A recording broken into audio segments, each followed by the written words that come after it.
பிரச்சனைகள்ல நம்ம என்ன பண்றோம், நம்மளுடைய அனுபவங்களை அதிகமாக அந்த இடத்துல பகிர்ந்து கொள்கிறோம், ஆலோசனைகளாக கொடுக்கிறோம். ஆதையில நம்ம அப்படி செய்யலையே. எல்லா காரியத்துக்கும் தேவனிடத்துல இருந்து தானே நம்ம கேட்டோம். இன்றைக்கு இந்த காரியத்துல நான் இவங்களுக்கு என்ன சொல்லணும், அந்த ஆலோசனையை நீங்க கொடுங்கன்னு சொல்லிதானே கேட்டோம். இதைத்தான் கர்த்தர் சொல்லுகிறாரு.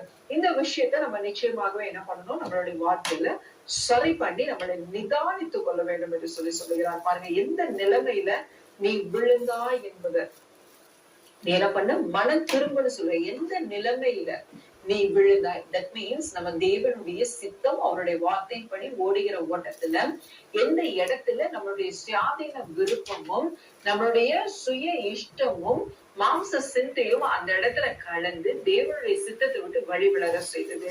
இதைத்தான் நம்ம கவனிக்கணும். பாருங்க, இதுக்கு ஒரு அருமையான ஒரு உதாரணம் வேதத்துல இருந்து நம்ம வாசிப்போம். 1 ராஜாக்கள் 13வது அதிகாரத்துல நம்ம வாசித்தோமானால் 1வது